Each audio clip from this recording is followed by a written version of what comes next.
Damn it.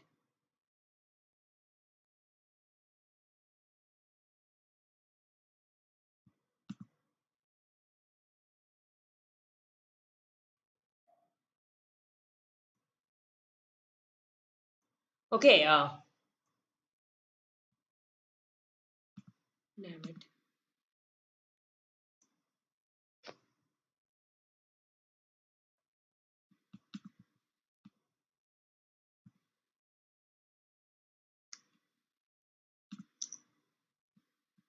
Damn it.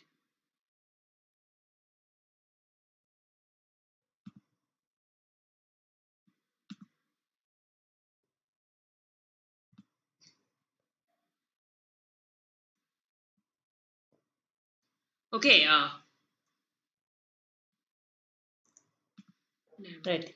Hey there, machas. So now, hopefully we are live. Last time, I don't think just that. I think we just started it and the stream itself didn't start. Anyway, if you guys can see me live, please leave a comment in the chat.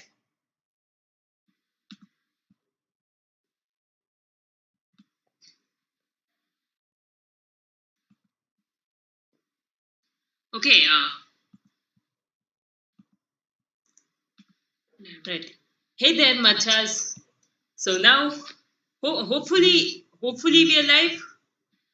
What is going? Last time, I don't think just that. I think we just started it and the stream itself didn't start. Anyway, if you guys can see me live, please leave a comment in the chat.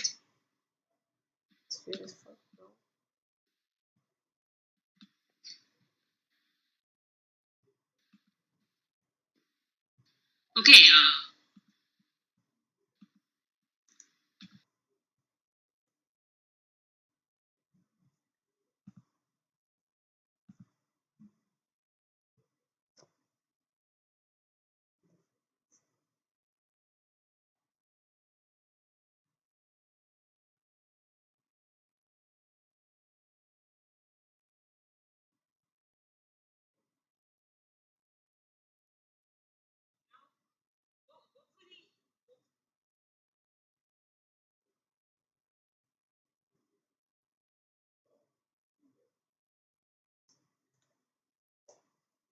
all right.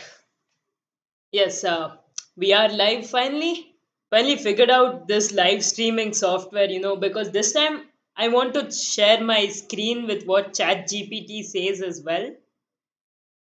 So, yes, of course, the first question again, we are getting back to one of the most interesting choices of Chat GPT for the MVP of 2023. It gave many usual ones like Jokic, Embiid, Giannis, Curry, LeBron, KD. But one name was most surprising: James Harden. So let's ask ChatGPT why exactly it thinks James Harden deserves to win the MVP. I know it is pre 2021, but let's see what ChatGPT got to say. Ah, yes, I see a comment. Okay, thank God. Now I'm sure that this is working right. I started it like a few minutes ago and it just was like I basically didn't click stream. So now I gotta start it again. Anyway, we just did one question about James Harden and the MVP. So yeah, here we are.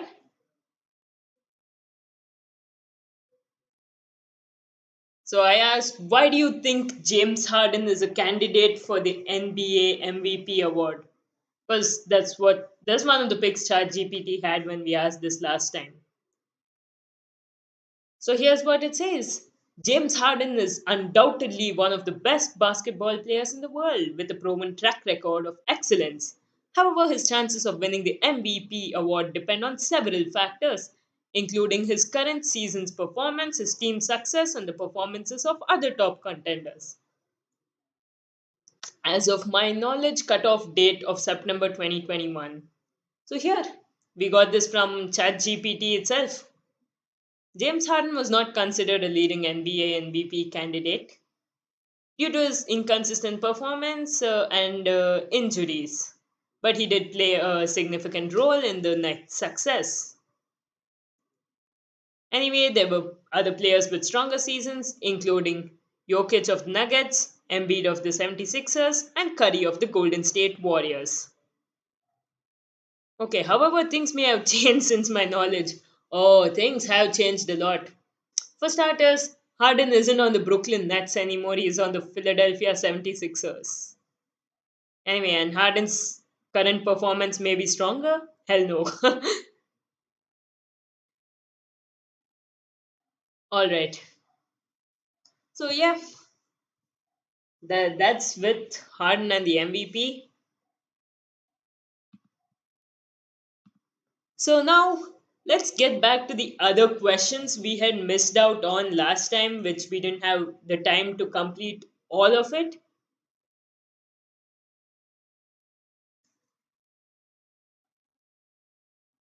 Okay.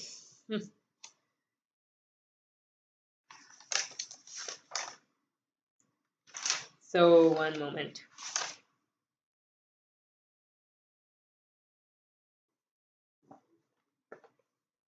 So, yeah, how do you control shooting power? What exactly do you adjust when you shoot from different ranges, like, mid range, close, three pointer? So, I think there, of course, are a few these things to adjust on shot power. So, of course, there is the point where you release the ball. I think if you're hanging in the air for some time and releasing it late, you're going to get less power.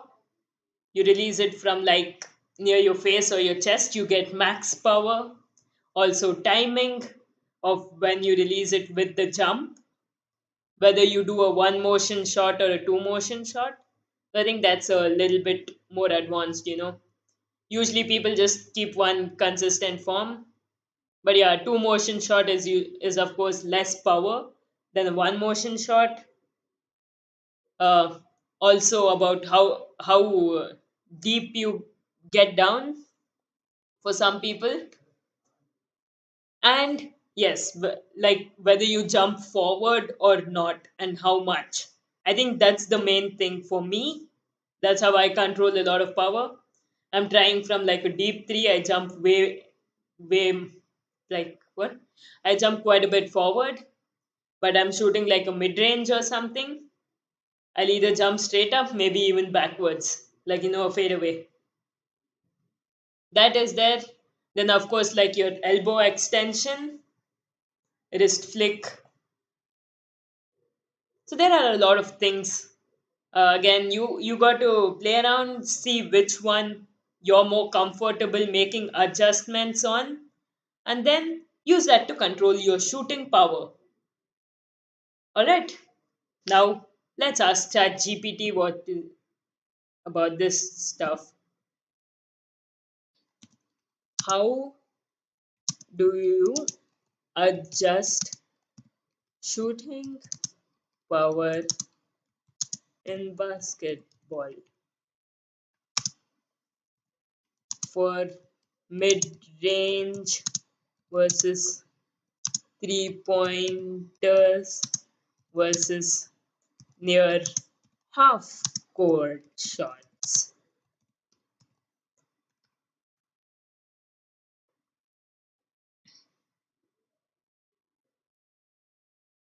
Okay, adjusting shooting power in basketball is a crucial skill.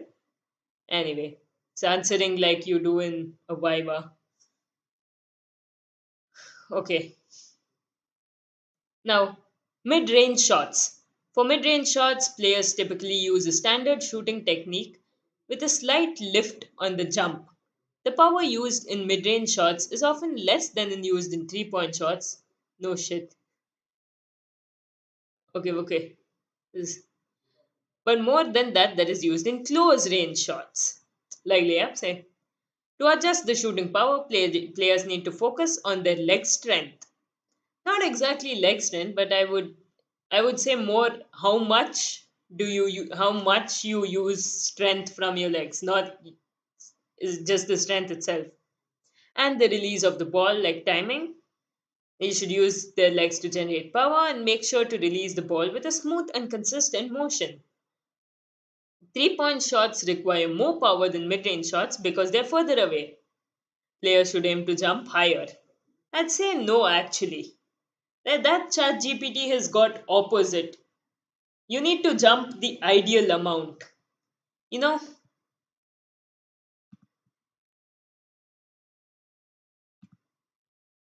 because if you jump too high also, you lose your power and you're on the way down kind of so.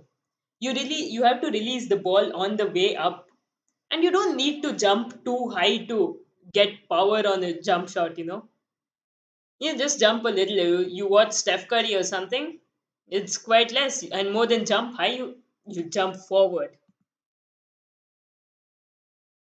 and generate more force from their legs to add extra power. Additionally, the shooting technique may need to be adjusted slightly to allow for the increased distance. Players should aim to use a slightly higher arc and release the ball with a bit more force than they would for a mid range shot. Near half court shots. Shooting from near half court requires a lot of power. As the distance from the basket is significant, players should aim to generate maximum power by jumping high. Again, not jumping high, I would say jumping forward, pushing off with their legs and using their upper body to release the ball with as much force as possible. Additionally, players may need to adjust their shooting technique slightly to allow for the increased distance, such as using a higher arc.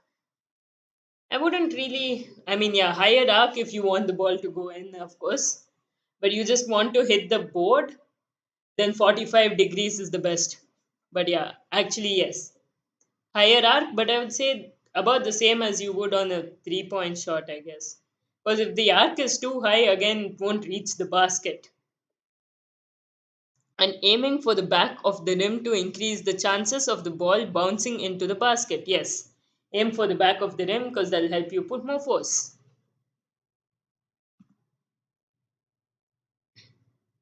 Overall, adjusting shooting power in basketball requires a combination of leg strength, shooting technique, and most importantly, I guess, practice. With consistent training and a focus on technique, players can improve their shooting accuracy and adjust their power to make shots from any distance on the court. Okay,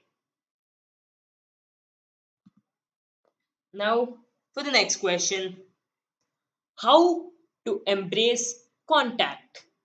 Because, yes, this is a big thing in basketball, right? Basketball is, of course, a contact sport. It's not meant to be according to rules, which disallows most, which doesn't allow like most of the contact. But practically speaking, how many times does a ref call every single small thing? Most times they don't. They let most of it slide. So you got to know how to use it to your advantage, right? So the I would say, apart from the obvious thing of getting stronger, let's talk about technique specifically, because getting stronger is something everyone can do anytime. So, of course, the first one is you want a wide base and a low center of gravity so that you're more stable when people are pushing you, all that. Next up, you want to try you all you also have to play back with contact so that if they're physical with you can use that to their advantage. I don't know if you're going to get this properly just like this, but yeah, let me try. Most times, you know how people play contact? You're dribbling the ball, they're going to put one hand like this and try hand checking you. So, what you do then is you take your off arm, you swipe away their hand, pull back, and then drive. Then you want more contact tips, use a 2 foot finish on a layup. So, you come to a 2 foot stop, get low, get wide, so that you can take the contact when you're on the ground and not in the air. This way, when you get up for the shot, you're more controlled. Even though there is contact, it will happen before the shot, not on the shot. So this way you can finish. Then what else? On the jump shot, on the jump shot usually there is no contact, and if there is, that should be a foul. That would always be called a foul. I think it's only layups, dribbling. Yeah, perhaps post. Yes, post again, the same thing. Lower your center of gravity, wide base. If you're really tall, just keep the ball out of the defender's reach and score. I think that's about all the contact I can think of. Okay, let's go. Let's see what Chat GPT has to say. Of course, for Chat GPT, we don't want you to say getting stronger again. So let me ask how, no, give me some technique to embrace, no, not to embrace, to handle contact in basketball. Apart from getting stronger. What? Oh my god. Error? Wait a minute, let me refresh this. Copy, refresh. Sometimes this happens, this happens with Chat GPT. Let's go. Alright, number one, positioning. Try to position yourself between the ball and the defender. Ah, how could I miss that? Probably the most basic stuff. This will help you protect the ball and minimize the chance of losing possession. Use your body. Wait. Okay, yes. Sorry, forgot to share the screen.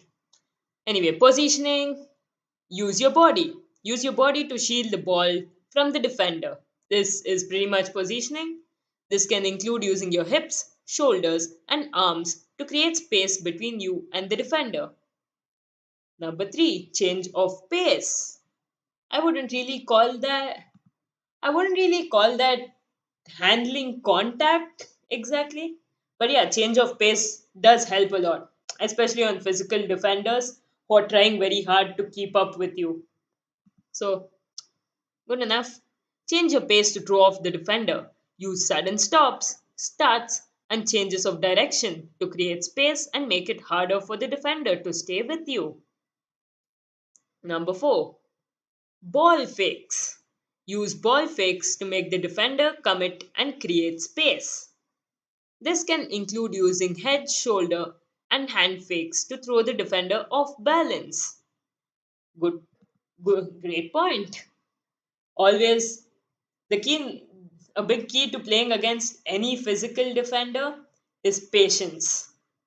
You got to wait, fake them at least 2 or 3 times, get them to bite on something, and then you can make your move. Though this isn't exactly handling contact, this is more like avoiding contact. You fake them so that there's no contact at all. And of course, yes, avoiding contact is better than handling contact. Use your off arm. Use your off arm to create separation from the defender. This can include using your off arm to push the defender away to create space for a shot. The kind of ankle breakers that everybody calls a foul. Trust me, it's not a foul, especially if the defender is playing physical and initiating a lot of the contact. Number 6, quick release. Develop a quick release on your shot or pass. This will make it harder for the defenders to block your shot or steal the ball. Remember, it's important to stay within the rules of the game and avoid committing offensive fouls when using these techniques. Yes, please. Use it only if the defender starts it. Now, another question we have about shooting. What should you do? a one motion shot or a two motion shot? So, yes, I would say that depends on what kind of a player you are and the situation. Ideally, it's amazing to have both down, but I know that's not always possible. That's quite tough, right? What I'd probably say is use two motion in the mid range, use one motion in the 3 pointers or something. Because here's the thing, a one motion shot, of course, gives you way more power, more accuracy, has a proper rhythm. So, for all this, and of course, a much quicker release. So, all this helps at the 3 pointer, where of course, defenders aren't going to be playing you that tight. So, you can give them a move, maybe step back, get a quick shot off one motion, and then you need proper accuracy, you need more power at that range. So, of course, a one motion shot helps with that. Now, a two motion shot has its own advantages as well. If you want to say fade away this side or that side, then of course it's tough to do that on a one motion shot since that'll probably spoil the accuracy. On a two motion shot, since you do pause, it's much easier to fade anyway. And again, you can play around with the timing quite a bit on a two motion shot with that pause, how long that pause is, whether you're releasing it again almost like a one motion shot, right at the top of your jump or on the way down. So this can help throw off a defender's timing. And of course, you do jump way higher on a two motion shot, so it'll help you get it over a defender. All of which is quite useful in the mid range where there'll usually be more defenders. So even if you fake one more will come. So yeah, that's about what I say. In short, it's like if you're a smaller player, probably one motion shot since you'll be playing more outside. You're a bigger player, use a two motion shot since that'll also help you take advantage of your height more and it's more useful inside. Ideally, you'd want a two motion shot for mid range, a one motion shot for 3 pointers. Now let's see what Chat GPT is going to say about this. What is better? A one motion shot or a two motion shot?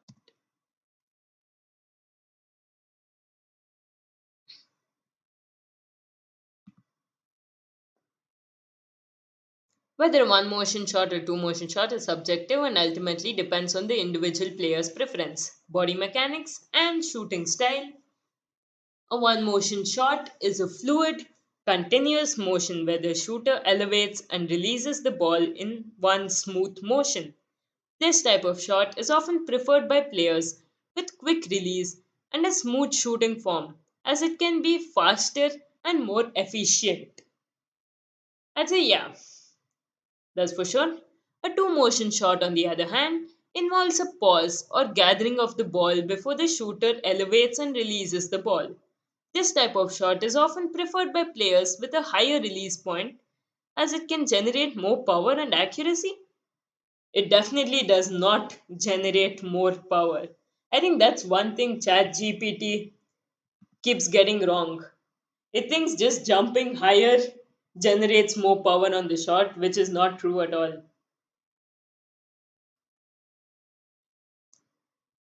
Anyway, both types of shots can be effective if executed correctly, absolutely. So it's important for players to experiment and find what works best for them. Ultimately, the key to a good shot is consistency and repetition in practice. Okay, let's ask about having both down. Uh, would would would it be a good idea to shoot with a two motion shot in the mid range and a one motion shot from three.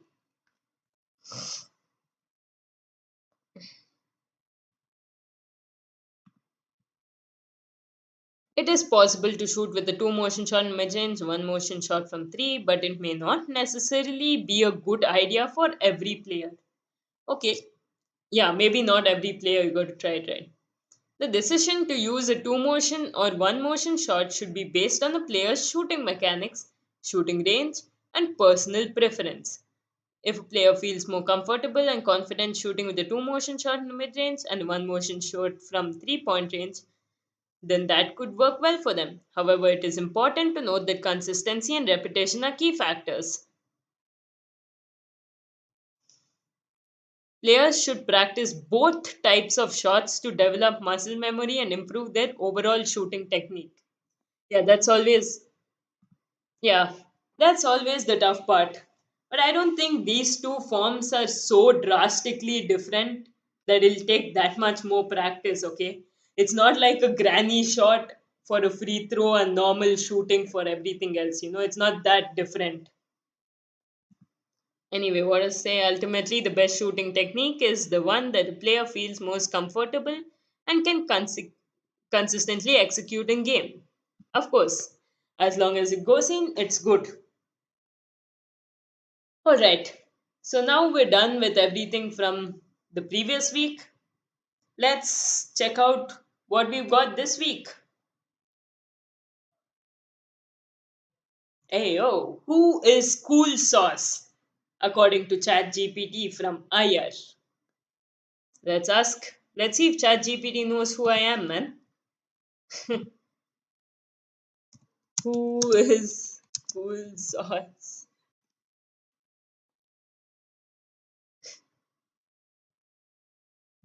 He's taking his time to think, man.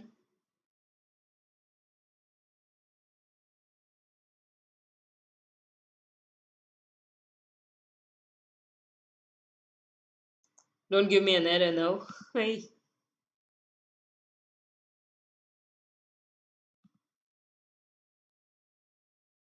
what's going on?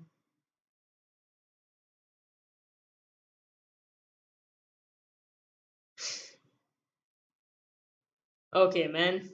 Chat GPT does not know who I am.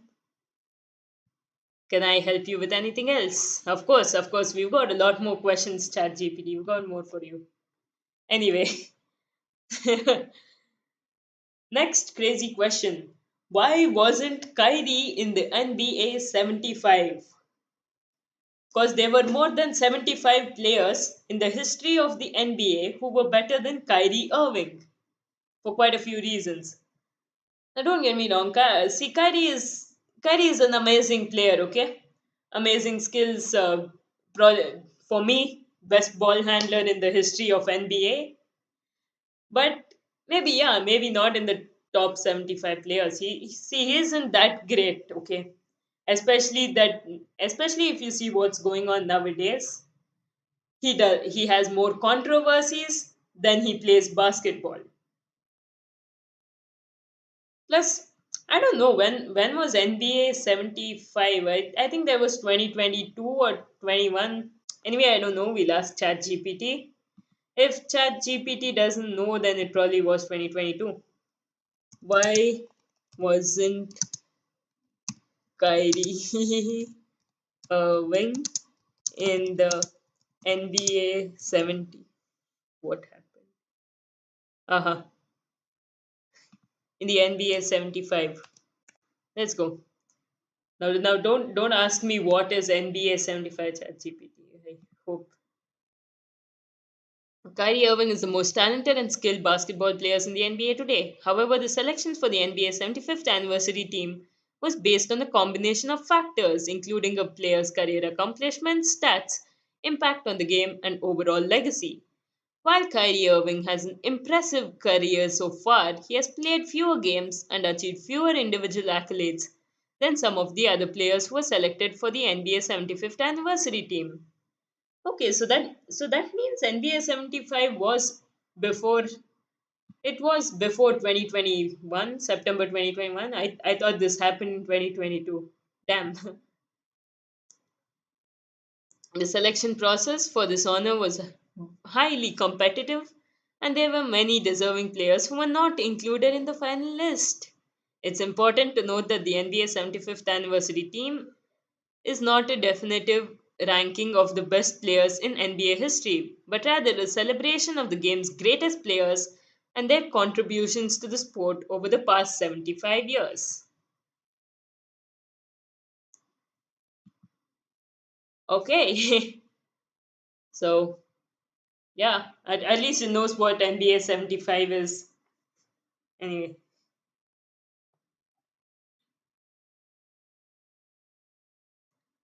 okay, let's go to the next question.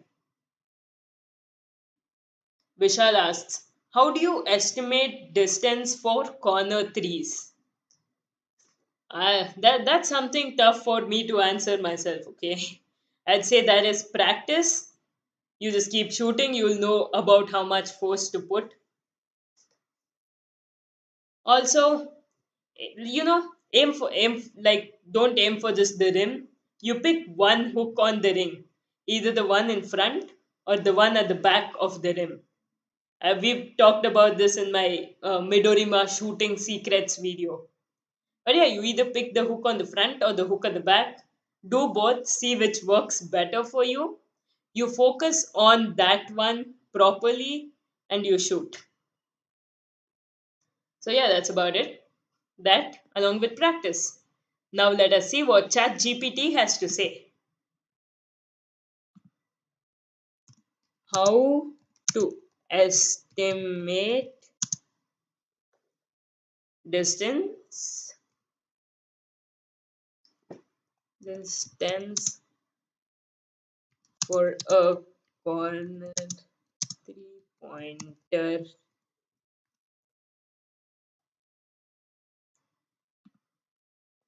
It's a challenging task, but there are a few ways. Use visual cues. Look for visual cues on the court that can help you estimate the distance, like the rim. For example, the distance between the baseline and the 3 point line is typically the same on both sides of the court. Well, yes. So you can use this as a reference point. Well, I don't see how that helps. Practice? Absolutely. Use landmarks. Look for landmarks on the court that can help you estimate the distance. For example, the distance between the baseline and the corner of a court is a fixed distance, so you can use this as a reference point. That's the same as the first one. Use your body. Use your body as a gauge for distance.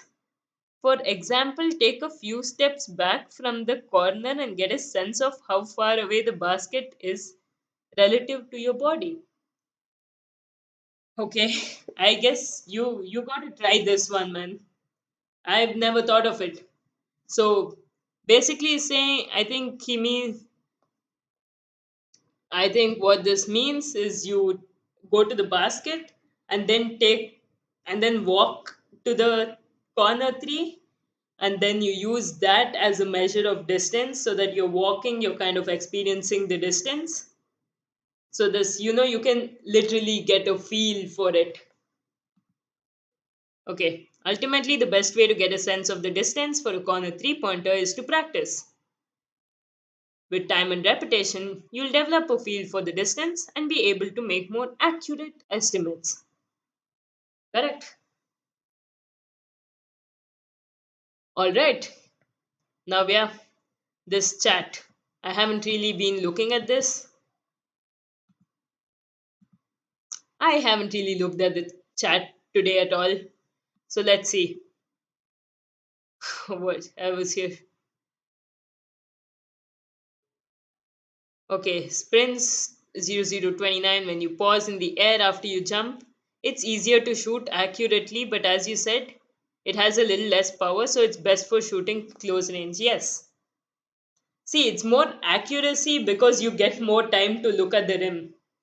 So if you're shooting a one motion shot and you've locked in on the rim before you go into the shot itself, then it's the same level of accuracy. But yeah, in the mid range and all, it does help because A lot of times you can't be looking at the rim. Your body is positioned somewhere. You're turned. You have to fade. You're thinking about passing, then suddenly change your mind and go into the shot. So yeah, it does help to focus on the rim when you do add that pause. Okay,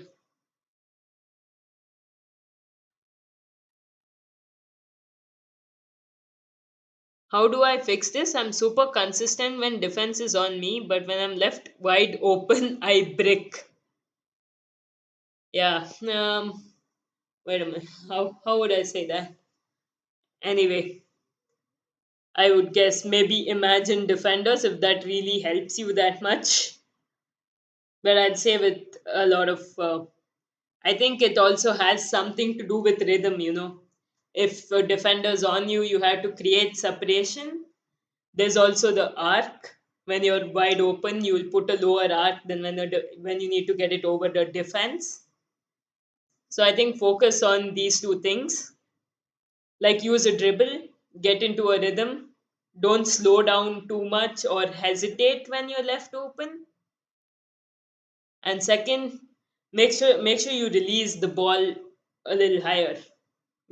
Put some flight on it so that it doesn't like straight up hit the rim like this and come out.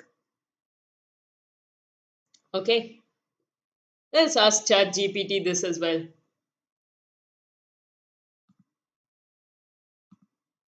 Okay, how do I phrase this? When um when I'm guarded, I can make shots, but when I'm open, I miss. How do I fix this? Let's go. It's not uncommon for basketball players to struggle with shooting when they're open, as there can be a lot of pressure to make the shot when there's no defender around. Here are some tips that may help you improve your shooting when you're open. Visualize success. Before you shoot, visualize the ball going into the basket. This can help build confidence and reduce anxiety. Also, if, and one more thing, where is this? Okay, yeah.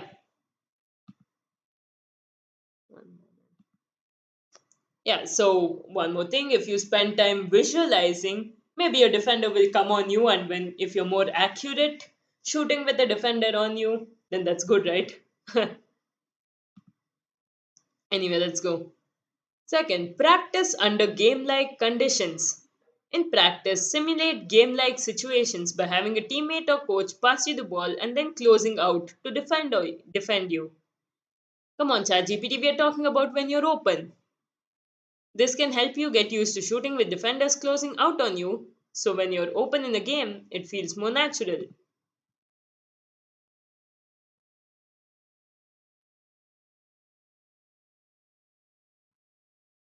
Is this the one from Steph Curry Masterclass? I don't know. I haven't watched that. Anyway,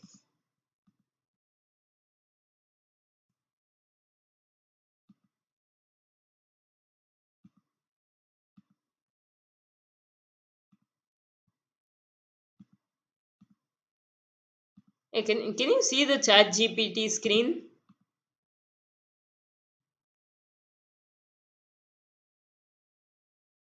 A minute.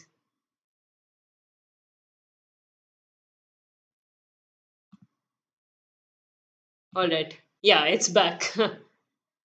Three, focus on your form. Exactly. Get that arc. Make sure your shooting form is consistent and that you're using proper technique. Keep your eyes on the target, keep your elbow in, and follow through. Number four, don't rush. When you're open, it's easy to rush your shot, but this can cause you to miss. Take your time, gather yourself, and shoot with confidence. 5. Shoot with purpose. When you're open, don't just shoot because you feel like you should. Take a moment to read the defense and assess your options. If shooting is the best option, shoot with purpose and confidence. 6. Keep shooting. Finally, keep shooting. Shooting is a skill that takes time and practice to develop. So don't get discouraged if you miss a few shots. Keep practicing and you'll improve over time. Well, thanks for that. Okay, so yeah, where were we? I think I visualized what you said pretty well. Thank you for the tips. Yeah, I think this was about the contact. And telling you this, by any means, basketball has some really good videos on that. If you want to see the proper, technique, how maybe even drills to train it. Of course, you need a partner for that. But yeah, those are some stuff which really helped me. Anyway, Kyrie has one ring with a lot of drama. Absolutely, Tracy McGrady is the one left out. No, there were quite a few people left out from, because yeah, I'm sure the NBA has more than 75 really great players. It's tough to just pick 75. But yeah, Kyrie probably wasn't one who should have been there anyway.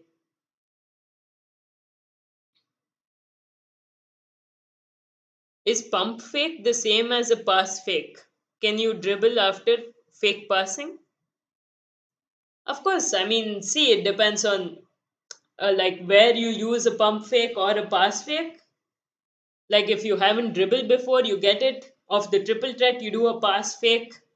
Yeah, of course. Why can't you dribble after that? Same with the pump fake. Just make sure you're not moving your pivot foot when you do any of these. So yeah,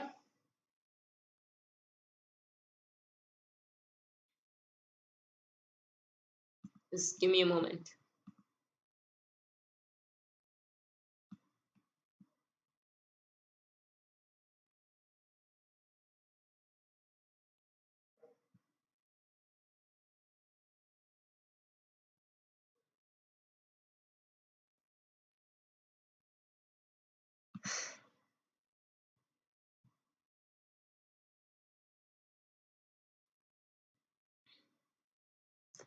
Okay, you mean you dribble before then pass fake? Can you dribble again?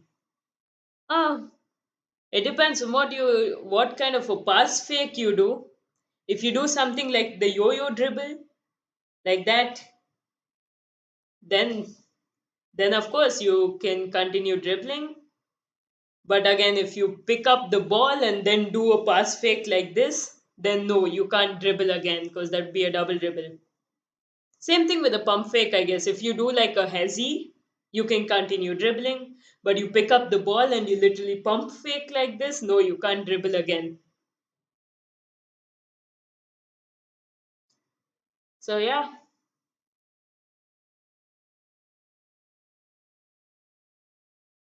I guess yes. That's about all the questions we've got here, right?